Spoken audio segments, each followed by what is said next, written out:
जय दो यह दो। और काम क्रोधात शत्रुओं का नाश करो।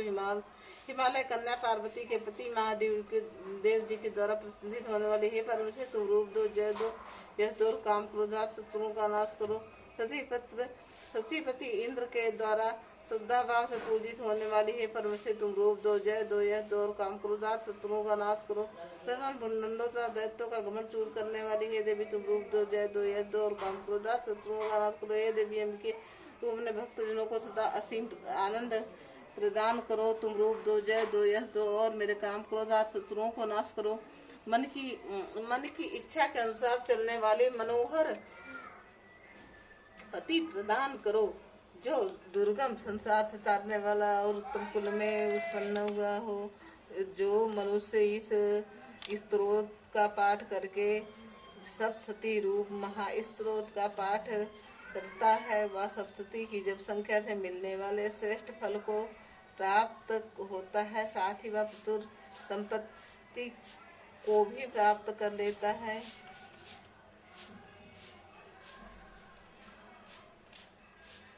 ओम इस श्री कीलक मंत्र का शिव ऋषि अनुष्ठुप सन महासरस्वती देवता श्री जगदम्बा की प्रीति के लिए सप्तशती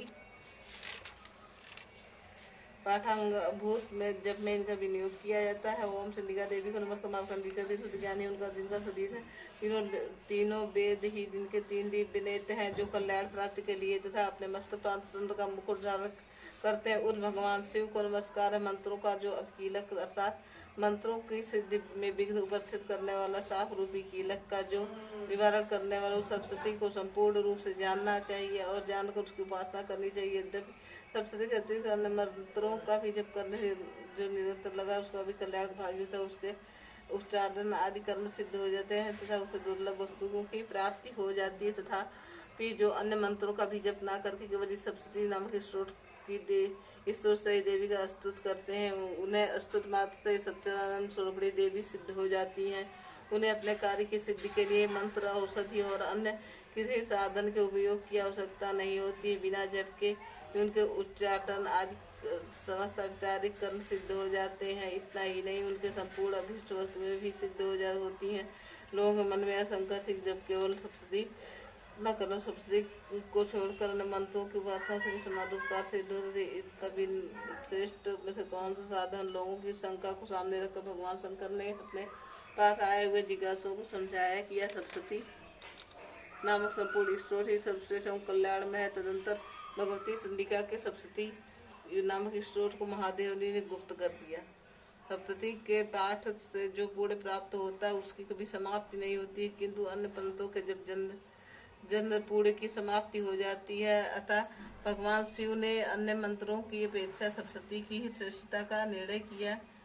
उसे यथार्थ जानना चाहिए। अन्य मंत्रों का जप करने वाला पुरुष यदि सप्तशती स्त्रोत्र का जब अनुष्ठान कर ले तो वह पूर्ण रूप से कल्याण का भागी होता है। इसमें तनिक भी संदेह नहीं। जो साधक कृष्ण पक्ष की चतुर्दशी और अष्टमी को एकाग्रचित होकर भगवती की सेवा में अपना सर्वस्व समर्पित कर देता है और फिर उसे प्रसाद स्वरूप ग्रहण करता है उसी पर भगवती प्रसन्न होती है, अन्यथा उसकी प्रसन्नता नहीं प्राप्त होती। इस प्रकार सिद्धि के प्रतिबंधक रूप कील के द्वारा महादेव जी ने इस स्तोत्र को कीलित कर रखा है जो पूर्वोक्त रीति से निष्कीलक करके इस सप्तशती स्तोत्र का प्रतिदिन स्पष्ट पूर्वक उच्चारण पूर्वक पाठ करता है वह मनुष्य सिद्ध हो जाता है।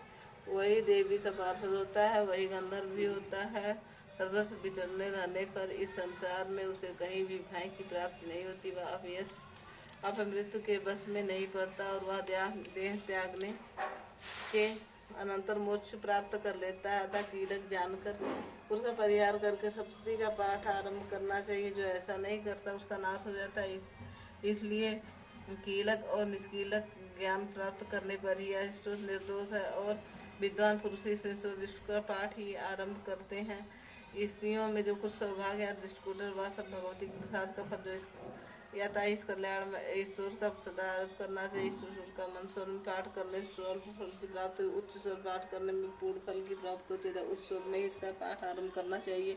जिसके प्रसाद से ऐश्वर्य भाग्य आरोग्य संपत्ति शत्रुनाथ का परम मोक्ष की सिद्धि होती है। उस कल्याण में जगदम्बा की स्तुति मनुष्य क्यों नहीं करते हैं। बोलो दुर्गा माता की जय। बाबू हमें चश्मा दे दे।